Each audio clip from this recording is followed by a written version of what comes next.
Kayla Simmons stood still inside courtroom 4B, her wrists trembling with barely visible restraint, yet her eyes holding something no one in that room had the language to define. You're not watching a trial. You're watching something that should never have happened. Something that someone tried to bury but couldn't, not deep enough. Because here you are, staring at it. This isn't just about what the judge said. It's about what everyone refused to hear and what one girl was brave enough to say back when it mattered most. Maybe too brave. Maybe too late. But now that you're here, the door won't close again. It was a warm September morning in Fulton County, Georgia, the kind where courtroom fans click like dying insects, and the ceiling lights hum with the kind of sickly yellow glow that makes truth look jaundiced. Kayla was 17, accused of stealing something no one could find, from a place she was never proven to be. Her mother sat 3 rows behind her, gripping the edges of her worn Bible like it was the only thing keeping her from floating away. The courtroom was almost empty, except for a few reporters, a bailiff with a blank stare, and the Honorable Judge Harold D. Weatherby, a man whose gavel was heavier than his conscience, whose smirk arrived before the evidence did. He looked at Kayla not like a defendant, but like a punchline he'd been waiting to deliver, and when he laughed, that slow, wheezing, disbelieving chuckle that dragged across the room like fingernails down a blackboard, time stopped. Everyone else blinked. Kayla didn't. No one knew why he laughed. Not really. He had just finished reading the list of accusations: attempted burglary, obstruction of justice, malicious mischief, each word echoing like hollow threats. But there was something in the way she stood. Not defiant, not scared, just aware, like she knew something no one else did. Then came the sound, the one no one talks about, the one the court transcript didn't record, the tiny click, not mechanical, not human, not even real in the usual way, that came from nowhere and everywhere at once. That's when the air shifted, almost as if the courtroom itself flinched. The judge leaned forward, staring at her with amusement. "Anything you'd like to say for yourself, Miss Simmons?" he asked, still wiping the laughter from his eyes. That's when Kayla looked directly at the judge and past him, past all of them. Her voice was steady, not loud, but unnervingly calm. "You forgot what you did," she said. "But I didn't. Neither did he." And then she turned her head slightly toward the back corner of the courtroom where no one was sitting. At least, no one we could see. Not until the fluorescent lights above flickered once, twice, and the shadow of a man's silhouette appeared for a single frame in the security camera footage.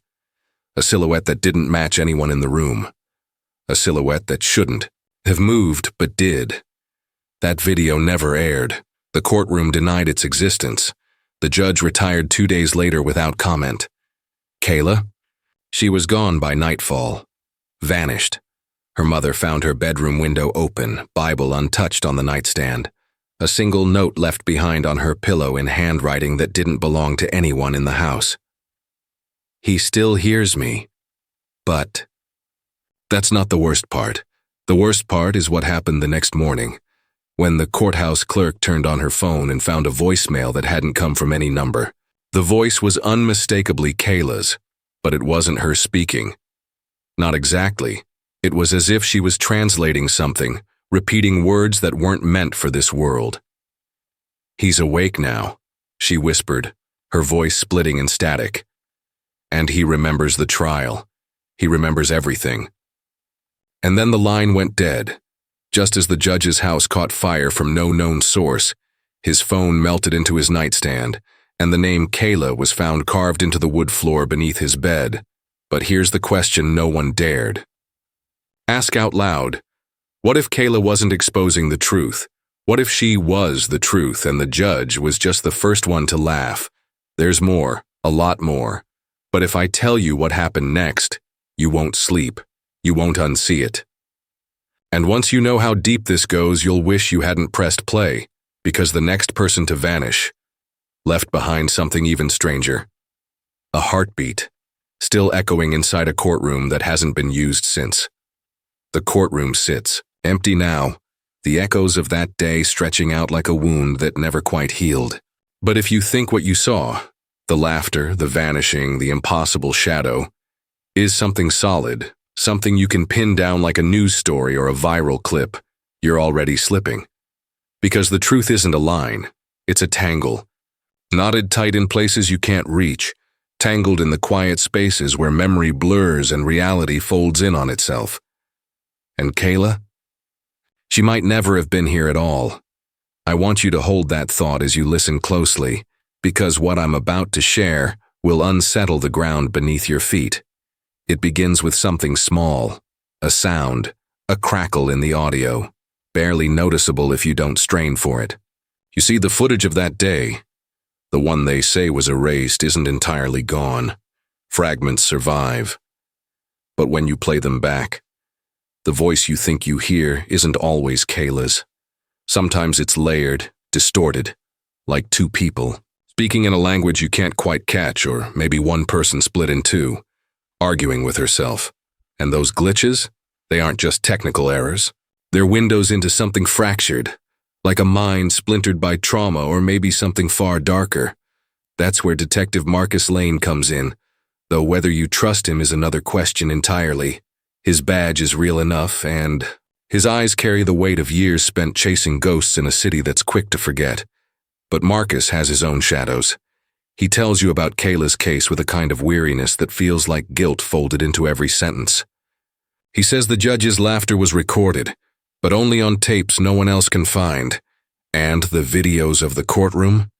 They're scrambled, rewritten in ways that make the truth slippery, like a dream you can't hold on to. He swears he saw Kayla, once, standing in a hallway that led nowhere, whispering something he couldn't hear but felt deep in his chest. Yet every time he tries to dig deeper, the evidence evaporates, files vanish, and even his own memory falters. Was he chasing Kayla? Or a figment born from exhaustion, grief, or something buried inside his own fractured mind?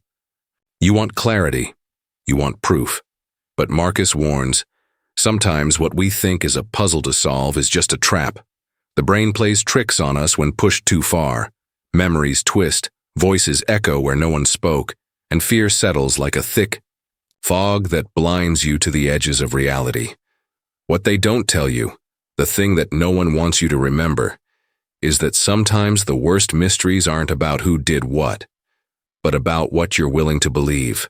And that line between sanity and madness, it's thinner than you think, especially when your own mind starts whispering back. In the back of his police cruiser, Marcus plays a recording he found hidden in a folder marked Confidential.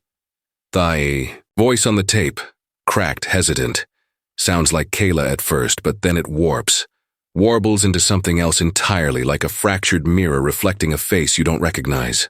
There's a silence that stretches too long, then a whisper, "He's still here." Not a person, not a ghost, but something else, something ancient that flickers just beyond understanding. Marcus hits pause, rubs his eyes, and you can see the doubt crawling over his face like a slow poison. The deeper he digs, the less solid everything becomes. His dreams bleed into his waking hours, memories shift, and the boundary between what happened and what might have happened fractures further. Was Kayla a victim, a witness, or something else entirely? And if the judge's laughter was real, was it a sound of mockery or a warning we never heard until now? You're left with a choice. Accept the story as it was told, the simple narrative of injustice and courage, or peer into the cracks, into what lies beneath the surface, where the truth might be hiding behind the very memories you trust to hold it. Because this isn't just a real unsolved mystery. It's a riddle that gnaws at the edges of your mind, a truth behind what no one tells you, lurking in the silence between words, in the things they don't say, and the faces they don't show. And when you think you're alone with your thoughts, remember, sometimes the thing watching you from the dark is the thing you carry inside. Marcus Lane sat alone in the dim light of his cramped apartment, the glow of a single desk lamp illuminating, a cluttered spread of faded photographs, scribbled notes, and half-peeled newspaper clippings that littered every surface. For the first time in weeks, a fragile sense of hope wove through the knot of exhaustion in his chest. He thought he'd found it, the key to unraveling the chaos that had swallowed Kayla Simmons and everything that spiraled after. A forgotten ledger tucked away in a dusty filing cabinet at the old courthouse archives held the names of every person who'd ever crossed Judge Weatherby's bench, and there, scrawled in shaky handwriting beside Kayla's name, was a cryptic note. Case dismissed. Evidence lost. Memory unclear. It seemed like a bureaucratic shrug, a mistake waiting to be corrected, and Marcus was convinced it meant the system had failed her, not some unspeakable force. He replayed the hidden tapes he'd found, the warped whispers now slightly clearer, the voice bending around a name he hadn't caught before. Evelyn. Something deep inside him sparked, a flicker of recognition wrapped in cold dread. He pulled out an old news clipping from decades ago.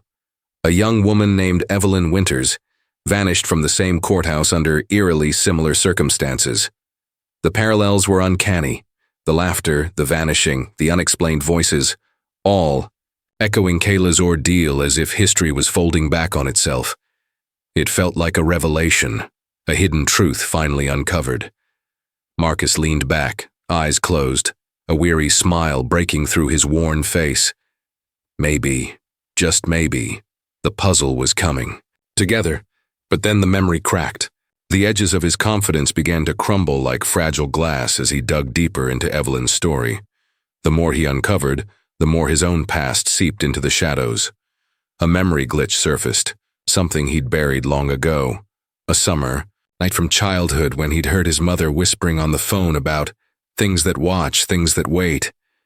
He remembered a locked drawer in their old house, a drawer he'd never been allowed to open. His pulse quickened as a chilling realization washed over him. The stories of Evelyn and Kayla were never isolated cases, but part of a much darker pattern, one that was stitched into his own bloodline, one he was too afraid to face. As the room grew colder, Marcus's phone buzzed with a text message from an unknown number. The message was brief, almost too casual for the weight it carried. "You're not crazy, they lied to you, watch closely." His breath hitched. The walls seemed to lean in, the shadows thickening around him like a living thing. Somewhere, beyond the flickering streetlight outside, a sound echoed, a slow, deliberate tapping, like fingernails tracing a pattern only his mind could hear. It was the same rhythm Kayla's whispered voice had carried, the same cadence Evelyn's disappearance had followed. And it wasn't just a coincidence. This was no longer a mystery to solve or a file to close. It was a presence, a watching, a waiting, lurking in the spaces between memory and reality, in the fissures of his own mind. It wasn't something he could outrun or understand. It was the slow unraveling of everything he thought was real. The question no one dared to ask before wasn't just about Kayla or Evelyn. It was about the part of himself he'd never dared to remember. As Marcus stared at the text again, the words seemed to shimmer and shift, rearranging themselves into something new. "Look again, the truth is not what you think." The room blurred, his vision faltered, and in that fractured moment, everything he believed about the case, about Kayla, about himself, cracked open to reveal a terrifying possibility, that none of this had ever been what it seemed, that the story he thought he was uncovering was a story someone else was telling, rewriting, erasing, and that the danger had been inside him all along. Suddenly, the screen of his laptop flickered and went black. The only light left was the cold glow of the city outside, and the slow, deliberate tapping continued. Closer now, almost at his door. And just like that, you realize you've been watching the wrong story from the start. You'll have to go back, watch again, listen closer. Because the real secret? It's hidden in what you missed and what they never wanted you to remember. There's a subtle shift when you realize you're not alone in the shadows, that the fracture-cracking Marcus Lane's mind is not isolated, but a ripple spreading through the lives of others, quiet and unseen, watching the same broken story unfold from different corners of an unseen room. Across the country in cities that seem miles apart yet connected by something unspoken, Others, like Marcus, feel the tremors of a hidden truth pressing against the edges of their consciousness. They catch whispers in their dreams, fragments of voices, cryptic symbols etched onto the walls of their sleep, impossible patterns that dissolve when they wake but leave a residue of unease like a ghostly fingerprint. It's a secret communication, a code passed between minds that don't even know they're connected, a network of watchers caught in the same haunting puzzle. And with every passing night, the lines between their realities blur a little more. These people don't speak openly. They don't have names you'd recognize, but they are there, watching, waiting, holding fragments of a story that stretches back decades, tangled up in layers of memory glitches and lost evidence, whispering about things the government never released, about found footage from 20 years, a go that was buried deep beneath classified files and denied existence. Some see the strange symbols carved into forgotten buildings or hidden in the margins of old court transcripts, symbols that seem to pulse with a life of their own, shifting, when looked at too long, as if mocking the very attempt to understand. Others receive cryptic messages that flicker on their screens at impossible hours, phrases like, "You were right all along," or "Remember what they told you to forget," words that seem too pointed to be coincidence, too personal to be random. Among these watchers, a third perspective begins to take shape, someone who doesn't merely observe but claims to hold the key to the unfolding nightmare. Their voice is careful, deliberate, wrapped in layers of caution and urgency, and it cuts through the static of confusion like a razor's edge.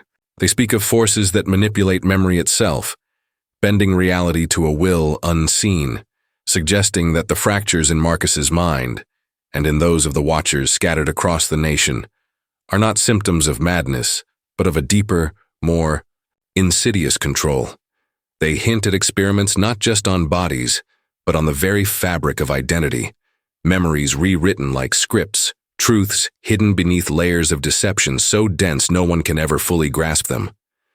The question they pose isn't just what happened to Kayla or Evelyn, but what it means to be you when the memories that define you can be stolen, altered, or erased without your knowledge. As this unseen observer weaves their warnings into the fabric of the watcher's fragmented realities, the weight of dread grows heavier.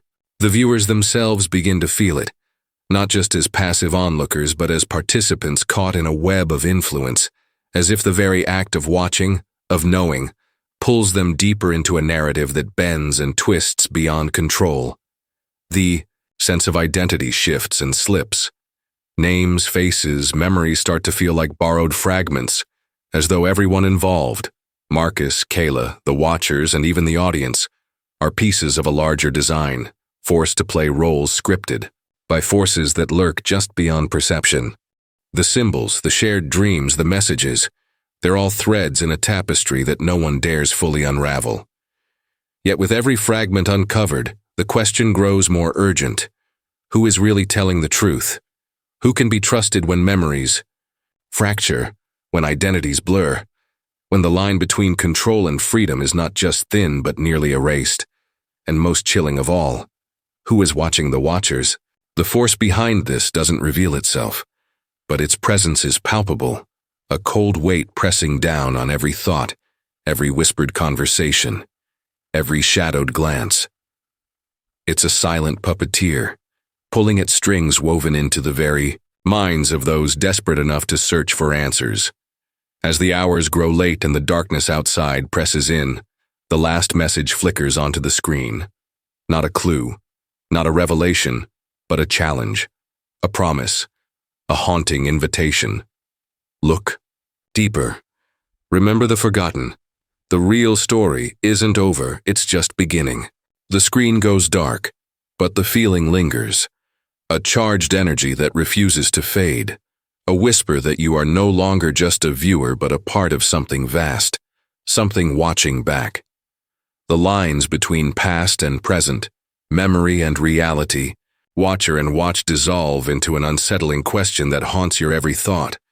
How much of what you believe is yours at all? The story waits for you to decide, but it's clear now. The mystery is far from solved, the danger far from gone, and the truth, whatever it is is hiding in plain sight, waiting for you to see it. Marcus stood alone in the hollow silence of a room that felt both impossibly vast and crushingly small, as if the walls themselves were breathing with the weight of everything he had learned, everything he had been forced to face. The mystery, once a distant puzzle, had unraveled into a tangled truth that no longer asked what happened but why. Why had Kayla whispered that name in court? Why had the voices invaded his memories like a relentless tide? Why was this darkness weaving itself so intimately through the fabric of his own mind?